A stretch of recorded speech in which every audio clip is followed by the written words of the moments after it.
கிறிஸ்துவுக்குள் அன்பார்ந்த நம்பிக்கை தொலைக்காட்சி நேயர்களே, உங்கள் அனைவரையும் ஆண்டவராகிய இயேசு கிறிஸ்துவின் திருப்பெயரில் வாழ்த்துகிறேன். குறிப்பாக இந்த தெரிந்த திருமறை மாந்தர் தெரியாத தகவல்கள் என்ற உரையாடல் நிகழ்ச்சிக்கு உங்களை அன்போடு வரவேற்கிறேன். திருமறையில் நமக்கு தெரிந்த பல திருமறை மாந்தர்களை பல கதாபாத்திரங்களை நாம் படிக்கிறோம். ஆனால் பலரை பற்றிய கூடுதல் தகவல்கள் நமக்கு தெரிவதில்லை. ஆகவே திருமறையில் இருக்கிற சில முக்கியமான கதாபாத்திரங்கள், குறிப்பாக நாம் அதிகம் அறிந்திராத அல்லது அதிகமாக நாம் கேள்விப்படாத, ரொம்ப பிரசங்கள்லாம் அவர்களை பற்றி நாம் கேட்காத சில லெஸ் நோன்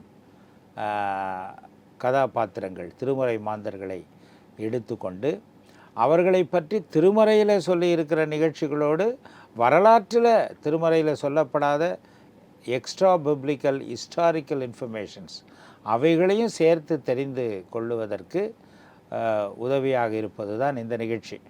திருமறையில் இருக்கிற கதாபாத்திரங்களை பற்றி வரலாற்று செய்திகளையும் சேர்ந்து படிக்கும்போது அவர்களை பற்றி நாம் சரியாக புரிந்து கொள்வதற்கு உதவியாக இருக்கும். அந்த வகையில் இன்றைக்கு குறிப்பாக நாம் இப்பொழுது தவக்காலத்தில் இருந்து கொண்டிருக்கிறோம், லென்ட் சீசன். ஆக இந்த தவக்காலத்தில் சிலுவையை நோக்கி நம்முடைய சிந்தனையை திருப்புகிறோம். ஆக சிலுவையோடு தொடர்புடைய ஒரு கதாமாந்தரை பற்றி இன்றைக்கு நாம் பேசப்போகிறோம். அது யாருன்னு நான் உங்களுக்கு சொல்வதற்கு முன்பாக அந்த கதாபாத்திரத்தை பற்றிய பல அரிய தகவல்களை திருமறையிலிருந்தும் திருமறையோடு வரலாற்றிலிருந்தும் நம்மோடு அதை ஆய்வு கண்கொண்டு பார்த்து நம்மோடு பகிர்ந்து கொள்வதற்காக நம்மோடு இணைந்திருக்கிற ஒரு இறை ஊழியரை உங்களுக்கு நான் அறிமுகப்படுத்த விரும்புகிறேன். டிஜி ஜாஷ்வா அவர்கள் இங்கே வந்திருக்கிறார்கள். அவர்களை நம்பிக்கை தொலைக்காட்சியின் சார்பில் அன்போடு வரவேற்கிறேன். இயேசு கிறிஸ்துவை சிலுவையிலிருந்து அந்த சிலுவை மரணத்திலிருந்து இயேசுவை தப்பித்து விட வேண்டும். யூத மத தலைவர்கள், அவர்களால் ஏவப்பட்ட மக்கள், இவர்களெல்லாம் கூவி இயேசுவை சிலுவையில் அறைய வேண்டும்னு சொன்னாலும் அவருக்கு விடுதலை கொடுக்க வேண்டும் என்று, அவருக்கு அந்த சிலுவை மரணத்திலிருந்து விடுதலை கொடுக்கக்கூடிய அதிகாரத்தில் இருந்தானே அந்த ரோம ஆளுநன் பிலாத்து, அவரே முயன்றும் முடியாமல் மக்களால் இயேசுவுக்கு பதிலாக விடுதலை செய்யப்படுவதற்கு மக்கள் கூக்குரல் எழுப்பிய ஒரு கள்வனை பற்றித்தான் நாம் இன்றைக்கு பேசப்போகிறோம். இப்போ உங்களுக்கு புரிஞ்சது இல்லையா நான் யாரை பற்றி சொல்கிறேன்னு? பரபாஸ். இந்த பரபாஸைத்தான் விடுதலை செய்ய வேண்டும், இயேசுவை சிலுவையில் அறைய வேண்டும் என்று மக்கள் மத தலைவர்களுடைய தூண்டுதல்களால், பிரதான ஆசாரியருடைய தூண்டுதல்களால் கூக்குரல் எழுப்புகிறார்கள்.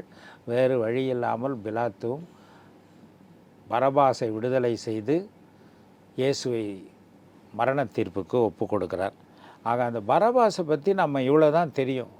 வழக்கமாக கிறிஸ்தவ உலகத்தில் சிலுவையை பற்றி பேசும்போது பலரும் கேட்கிற ஒரு கேள்வி, பல இலக்கியங்களில் கவிதையாக கூட கேட்பாங்க, பரபாஸா இயேசுவா, யார் வேண்டும் உனக்கு என்று. அந்த பரபாஸை பற்றி அதில் சுவையான தகவல் என்னென்னா, இது இயேசுவின் சிலுவை மரணத்துக்கு ரொம்ப முக்கியமான, அந்த சிலுவை மரண தீர்ப்புக்கு முக்கியமான ஒரு கேரக்டராக பரபாஸ் இருந்ததுனால 4 சுவிசேஷங்களிலும் அவரை பற்றி எழுதப்பட்டிருக்கிறது. மத்தேயு 27:15-26 வரைக்கும், மார்க்கு சுவிசேஷம் 15:6-15 வரை, லூக்கா 23:18-25 வரை, யோவான் 18:40, இப்படி 4 சுவிசேஷங்களிலும் பரபாஸை பற்றி சொல்லப்பட்டிருக்கிறது. அந்த பரபாஸ் பற்றி இன்றைக்கு நாம் இந்த விவாதத்தில் தெரிந்து கொள்ளலாம். நான் முதலாவது நம்முடைய போதகர், நம்மோடு இருக்கிற போதகர் அவர்களை கேட்கிறேன். முதல்ல பரபாஸை பற்றி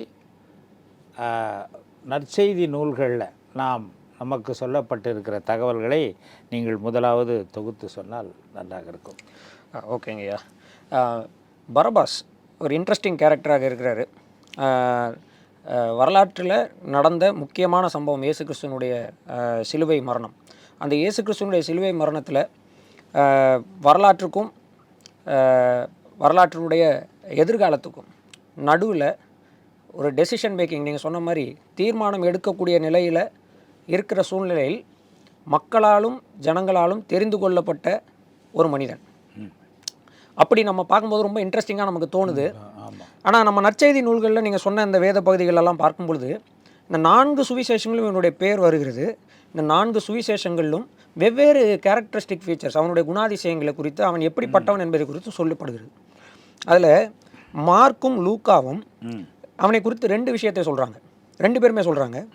என்ன சொல்கிறாங்கன்னா, கலகக்காரன், இன்சுரெக்ஷனிஸ்ட், கலகக்காரன் என்று சொல்கிறாங்க, கொலைபாதகன் என்று சொல்கிறாங்க. ஸோ அவன் கலகக்காரனாக இருக்கிறான், கொலைபாதகனாக இருக்கிறான்றதை மார்க்கிலும் லூக்காவிலும் நம்ம படிக்கிறோம்.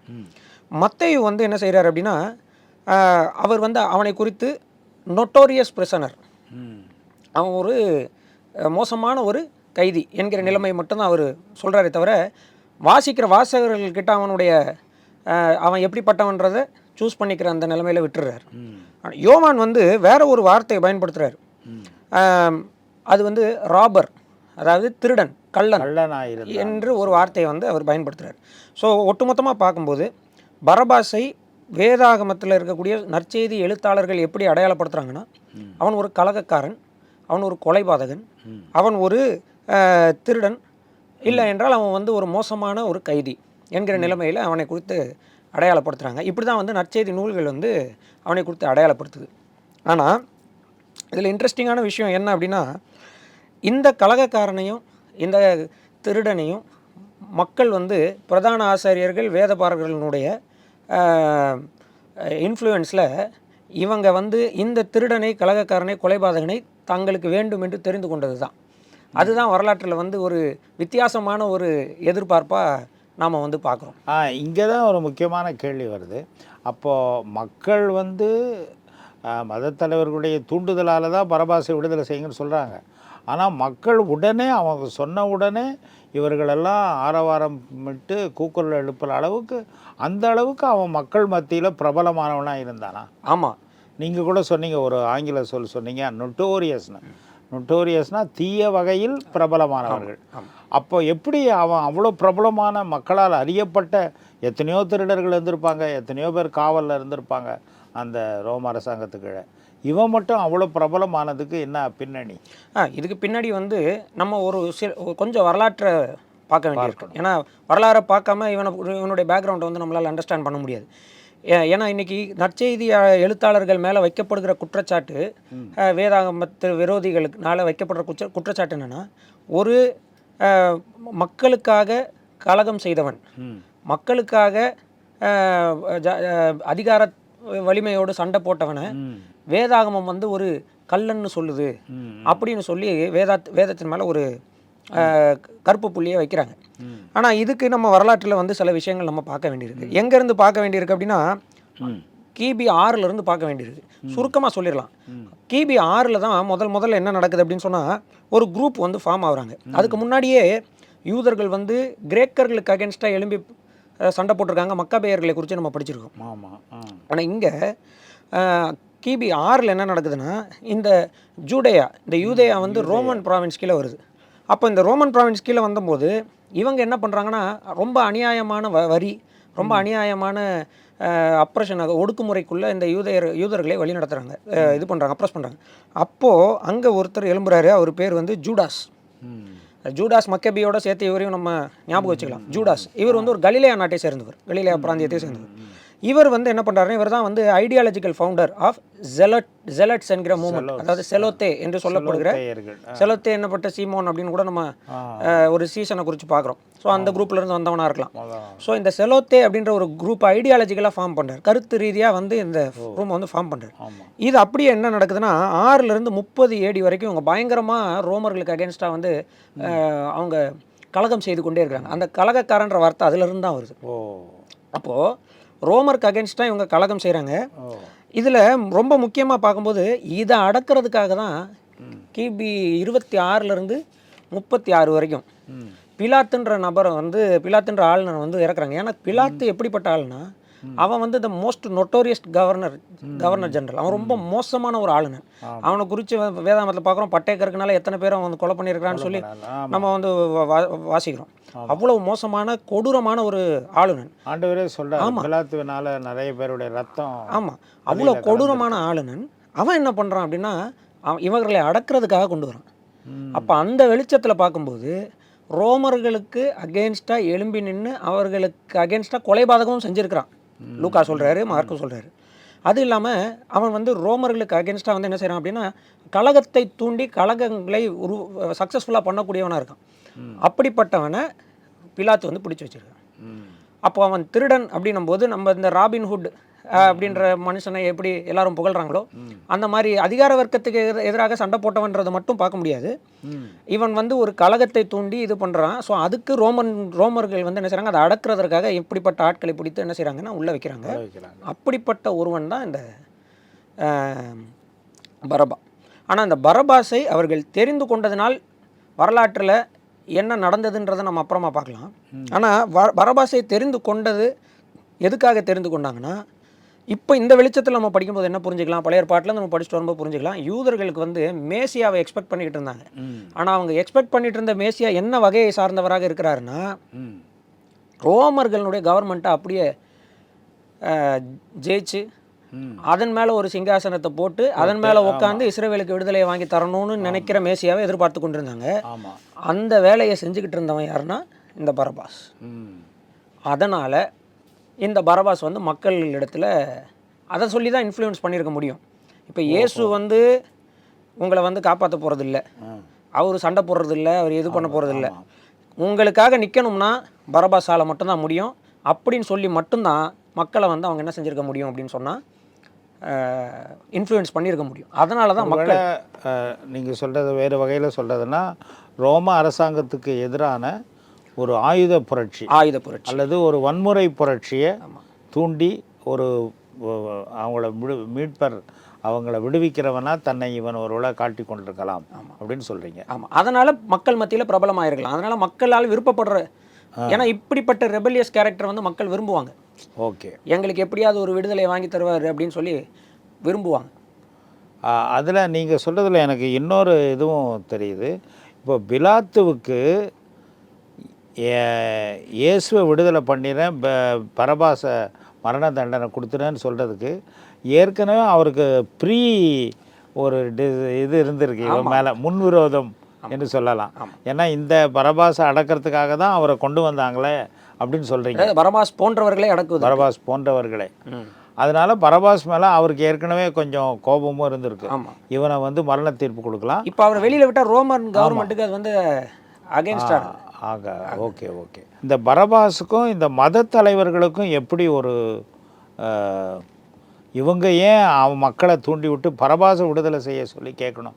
அப்படி என்ன இவங்களுக்கு பிரதான ஆசாரியருக்கும் இவங்களுக்கும் பரபாஸ் மேலே ஒரு பாசம்? ஆமாம், ஒரு இடத்துல நம்ம வாசிக்கிறோம், அப்போஸ்தலர் நடவடிக்கைகளில் வாசிக்கிறோம், பொறாமையினாலே அவரை காட்டி கொடுத்தார்கள் அப்படின்ற அந்த வார்த்தையை வாசிக்கிறோம். அந்த பொறாமை, அந்த ஜெலஸ்னஸ் இங்கே என்ன பிரச்சனைனா, இப்போ ஆசாரியர்கள் அப்படின்ற அந்த கேரக்டரை வந்து தாய்பா அண்ணா 2 பேர் இருந்தாங்க. ஸோ வரலாற்றில் என்ன சொல்கிறாங்கன்னா, யூதர்கள் வந்து அன்னைக்கு வந்து 2 விதமான செக்ட் ரிலீஜியஸாக பிரிஞ்சிருந்தாங்க. ஒன்று சதுசேயர்கள், இன்னொன்று பரிசேயர்கள். இந்த பரிசேயர்கள் வந்து ஃபுல் அண்ட் ஃபுல்லாக வந்து அவங்க வந்து மதத்தில் டிவோட் பண்ணியிருப்பாங்க தங்களை, வந்து மத தீவிரவாதிகள் சொல்லாமல் இல்லை, கம்ப்ளீட்லி டிவோட்டட் டு ரிலிஜன். அதாவது ஒருத்தலாமலும் வெந்தயத்தில் சீரகத்தில் கூட தசம்பாகம் கேட்குற அளவுக்கு அவங்க வந்து இது. ஆனால் இந்த சதுசேயர்கள் என்கிறவங்க என்னன்னா, they compromise their religion for elite benefit. அவங்க வந்து இந்த மேல்தட்டு வாழ்க்கையை வாழணுன்றதுக்காக தங்கள் ரிலிஜனை கூட காம்ப்ரமைஸ் பண்ணி அந்த அரசாங்கத்தினிடம் ஃபேவராக இருக்கக்கூடியவங்க. ஸோ அந்த ஃபேவரிட்டிசம்மை வின் பண்ணணும். ஆனால் இன்ட்ரெஸ்டிங்காக என்ன ஆயிடுச்சுன்னா, இந்த பரிசேயர்களுக்கு இயேசு கிறிஸ்துவை ஏன் பிடிக்கலன்னா, பரிசேயர்களுடைய டீச்சிங்குக்கு கர்த்தராகிய இயேசு கிறிஸ்து கம்ப்ளீட்லி ஆப்போசிட் டீச்சிங்கை கொண்டு வந்து, பரிசேயர்களுடைய நீங்கள் என்ன மக்களை என்ன செய்கிறீங்கன்னா, உங்கள் நியாயப்பிரமாணத்தை வச்சு என்ன செய்கிறீங்க, அவங்கள அதிக பாரத்துக்கு உட்படுத்துறீங்க, நீங்கள் மாய்மாலக்காரர், உங்களுக்கு ஐயோன்ற வார்த்தையை பயன்படுத்துகிறார். அதான் பரிசேயர்கள் வந்து சடங்குகளுக்கும் ஆச்சாரங்களுக்கும் இது மாதிரி வெளிப்படையான காரியங்களுக்கும் முக்கியத்துவம் கொடுத்தாங்க. ஆனால் ஆண்டவர் வந்து அதுவும் ஒரு விதத்தில் மக்களை அடிமைப்படுத்துறதுக்காக பண்ணி, அதனால் மக்களை தங்க கட்டுக்குள்ளே வைத்துக் கொள்வதற்கு இந்த சடங்கு. அது எல்லா மதத்திலும் இந்த விஷயம் இருக்கிறது நம்ம பார்க்கலாம். தமிழ் இலக்கியத்தில் பார்த்தீங்கன்னா சித்தர்கள், நான் சித்தர்களை பற்றி ஆராய்ச்சி பண்ணியிருக்கேன். தமிழ் சித்தர்கள் இதை தான் எதிர்த்து போரிட்டாங்க. இந்த சடங்குகள் இருக்கிற வரைக்கும் பொல்லா பொய் சடங்குகளை நண்ணாதே அப்படின்னு சொல்லுவார்.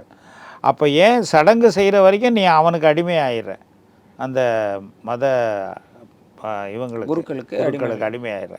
நீ அந்த சடங்குகளை மீறி வரும்போது உண்மையான ஆண்டவனை நீ கண்டுகொள்வாயின்னு சொல்கிறாங்க. அதே நிலை தான் அங்கேயும் இருந்திருக்கு. ஸோ பரிசேயர்கள் அந்த மாதிரி இருந்தாங்க. இந்த சதுசேயர்கள் வந்து அவங்க ரிலீஜியஸ் காம்ப்ரமைஸ்குள்ளே போயிறாங்க. அவங்க வந்து உயிர்த்தெழுதலை விசுவாசிக்கலை, தேவதூதர்களை விசுவாசிக்கலை. அவங்க என்ன செய்கிறாங்க அப்படின்னு சொன்னால், அந்த மதத்தை வந்து வெறும் அவங்க வந்து ஒரு மேல் பூச்சா அதை பயன்படுத்திக்கிறாங்க. மற்றபடி அவங்க வாழ்க்கை வந்து மேல்தட்டு வாழ்க்கையை நான் வாழணும், அதுக்கு வந்து நான் ரோமர்களாக இருந்தாலும் சரி, அதிகார வர்க்கத்தில் இருக்கிறவங்களோட நெருக்கமாக என்ன செஞ்சுக்கலாம், இருந்துக்கலாம் அப்படின்னு இருக்கக்கூடியவங்க. இப்படி 2 விதமாக அவங்க பிரிஞ்சிருந்தாங்க. ஆனால் இந்த செலோத்தேயர்கள்ன்றவங்க என்னென்னா, எப்படியாவது வந்து என்ன செஞ்சிடணும்னா ரோமர்களை அழிச்சிடணும், முழுக்க முழுக்க வந்து நம்முடைய ஆட்சியை வந்து கொண்டு வரணும் அப்படின்றதுக்காக இவங்க வந்து ஆக்சுவலி மக்களுக்காக போராடுகிறவர்களாக ஆரம்பிக்கப்பட்ட ஐடியாலஜி தான் ஜெலட்ஸ். ஆனால் இப்போ பரபாஸ் லெவலுக்கு வரும்பொழுது இவங்களும் இன்டைரக்டாக என்ன பண்ணுறாங்க, வரலாற்றில் நம்ம குறிப்புகளை வந்து ஜோசஃபஸனுடைய குறிப்புகள் எடுத்து பார்க்கும் பொழுது லெஸ்டஸ் என்ற வார்த்தையை பயன்படுத்துகிறார். அதைத்தான் அப்படியே யோவான் பயன்படுத்துகிறார். பரபாஸ்க்கு வந்து ராபர்னு ஒரு இடத்துல லெஸ்டஸ்ன்ற வார்த்தை பயன்படுத்துகிறார். அந்த லெஸ்டஸ்ன்ற வார்த்தை என்னன்னா, அவங்க வந்து மக்களுக்காக போராடுறவங்களா காட்டுறாங்க, ஆனால் மக்கள்கிட்டயே சுரண்டக்கூடியவங்களாகவும் இருக்கிறாங்க, அவங்க திருடர்களாகவும் இருக்கிறாங்க. இதை வந்து 2 விதமாக பார்க்கலாம். ஒரு கம்யூனிச பார்வையிலிருந்து, நாத்திக பார்வையிலிருந்து பார்த்தாங்கன்னா எப்படி பார்ப்பாங்கன்னா, இவங்க மக்களுக்காக போராடுகிறவங்க பணக்காரங்கள்ட்டேருந்து திருடுறவங்கன்னு சொல்லி இதை மாற்றி எழுதுறதுக்கு வாய்ப்பு இருக்குது. ஆமாம். ஆனால் யோவானுடைய எழுத்தினுடைய பேக்ரவுண்ட் என்னென்னா, இவங்க மக்கள்கிட்ட இருந்தே சுரண்டக்கூடியவர்களாக இருக்கிறாங்க. இன்றைக்கும் அப்படிப்பட்ட லீடர்ஸ் நம்ம பார்க்க முடியும், வரலாற்றில் அந்த லீடர்ஸை நம்ம பார்க்க முடியும். ஆமாம் ஆமாம், நம்ம தமிழ்நாட்டில் கூட அப்படி இருந்தாங்க. ஸோ அந்த மாதிரியான குரூப் தான் இந்த ஜெலட்ஸ், சரிங்களா? அப்படிப்பட்ட நிலைமையில் வாழ்ந்தவன் தான், அப்படிப்பட்ட ஒரு வாழ்க்கையை வாழ்ந்தவன் தான் பரபாஸ். ஸோ இப்போது ஆசாரியர்களுக்கு ஏன் இவன் வேணும்னா, இயேசு கிறிஸ்துவானவர் இது எல்லாத்துக்கும் எதிராக நின்னார்.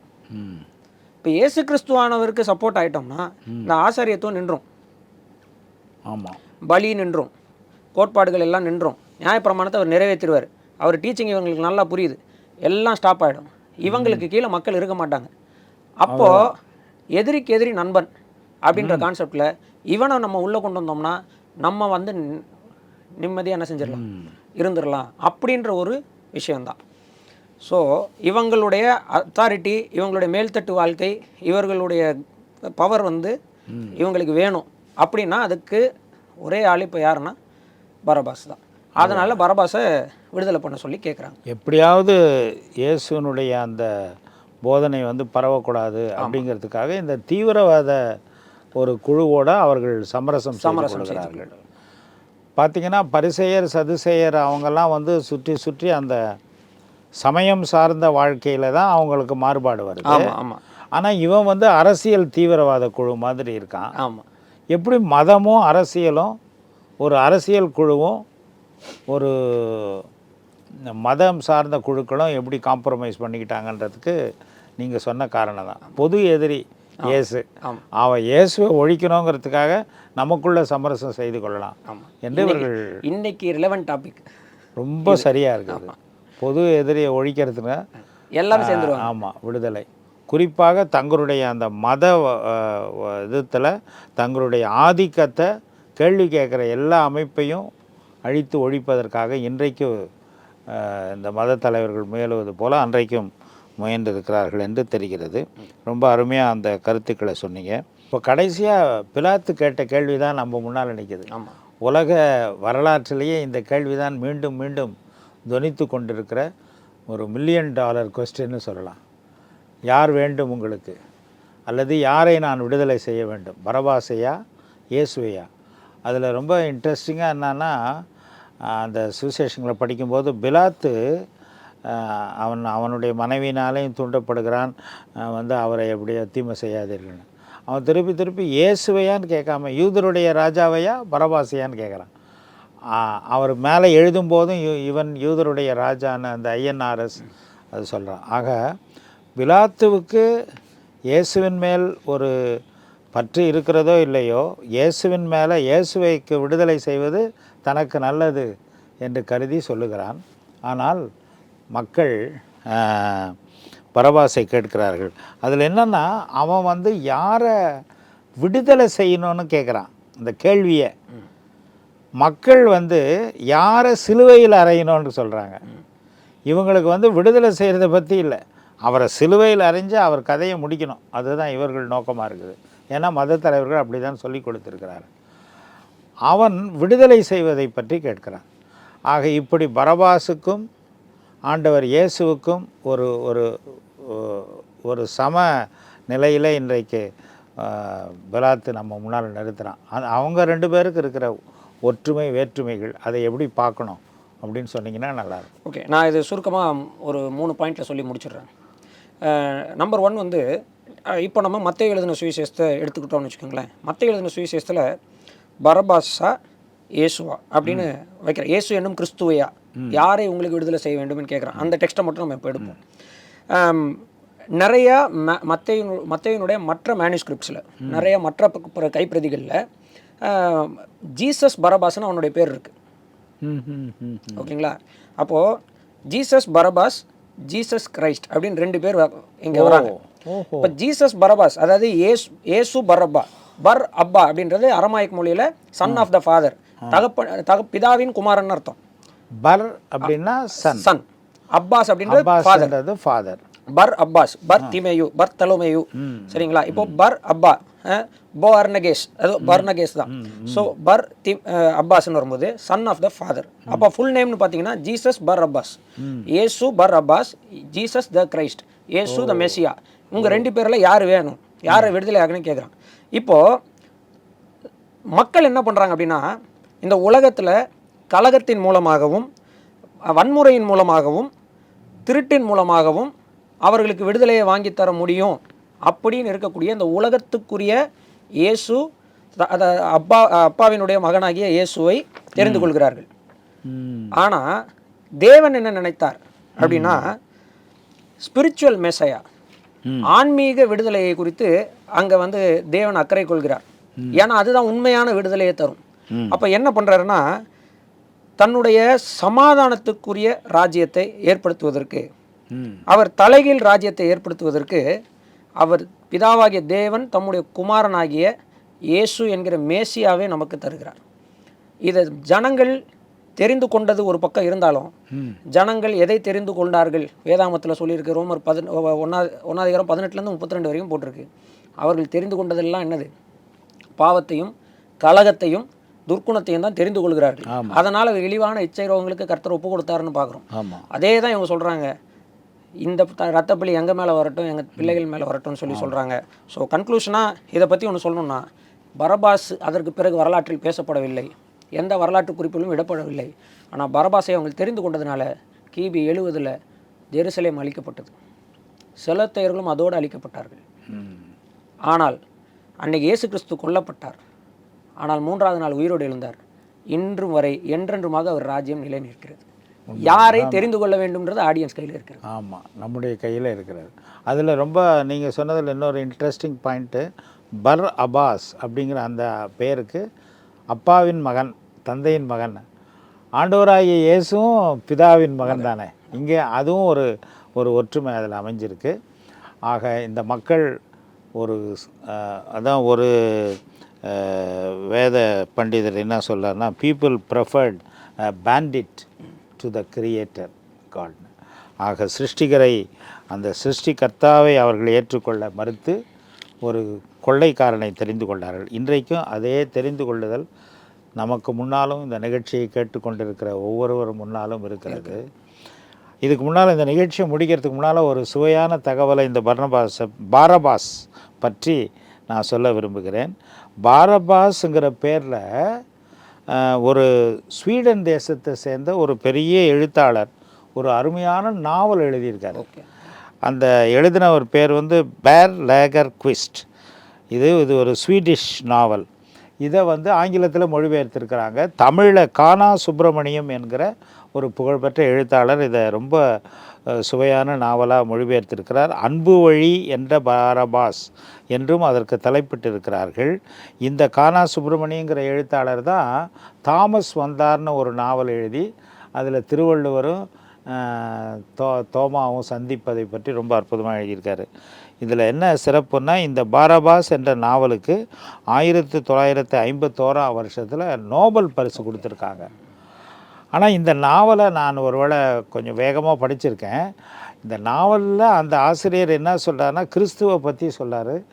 அவன் விடுதலை செய்யப்பட்ட பிறகு பரபாஸ் தன் உள்ளத்தில் அதிகமாக அவன் மனப்போராட்டம் அடைந்து அவனுக்குள்ளாக ஒரு வேதனை, ஒரு போராட்டம் வருது. கடைசியாக அவன் இயேசு கிறிஸ்துவை நான் பின்பற்றுவேன் என்று சொல்லி, அவர் இறந்தாலும் மீண்டும் வருவார், மீண்டும் எங்களுக்கு விடுதலை தருவார் என்று தான் அவன் மீண்டும் நம்புகிறான். அவன் தன் கழுத்தில் அவர் பெயரை எழுதி அவன் மாட்டி ஒரு சங்கிலியை அணிந்து கொண்டான் என்று சொல்லுகிறார்கள். ஆனால் அப்பொழுதும் கிறிஸ்தவர்களை துன்புறுத்துகிறார்கள். இவனையும் கிறிஸ்தவன் தான் என்று நினைத்து அவனை மீண்டும் மரண தீர்ப்புக்கு சிலுவையில் அறைய முற்படும் போது மற்ற கிறிஸ்தவர்கள் சொல்லுகிறார்கள், நாங்கள் நம்புறதுக்கும் இவன் நம்புறதுக்கும் வித்தியாசம் இருக்குது என்று சொல்லி அந்த கிறிஸ்தவர்கள் மரண தீர்ப்பை ஏற்றுக்கொள்கிறார்கள். ஆனால் இவனும் கடைசியாக நானும் அந்த இயேசுவின் பின்பற்றுகிறவன் தான் என்பதை மறைமுகமாக உணர்த்தி இவரும் சிலுவையில் அறையப்படுகிறார். தன் உயிரை கொடுப்பதாக அந்த நாவல் சொல்லி செல்கிறது. ஆக இந்த பரபாஸ் என்கிற ஒரு திருமறை மாந்தர் பல சிந்தனைகளை, பல கேள்விகளை நமக்கு முன்னால் எழுப்புகிறவராக இருக்கிறார். அதனால் அவரை பற்றி இந்த உரையாடல், இந்த நிகழ்ச்சியை பார்த்து கொண்டிருக்கிற நேயர்களுக்கு இந்த உரையாடல் உதவியாக இருந்திருக்கும் என்று நம்புகிறேன். நாம் எல்லாரும் நம்முடைய வாழ்க்கையில் அந்த கேள்விக்கு பதில் சொல்லியே ஆக வேண்டும். யாரை நாம் தெரிந்து கொள்ளப் போகிறோம்?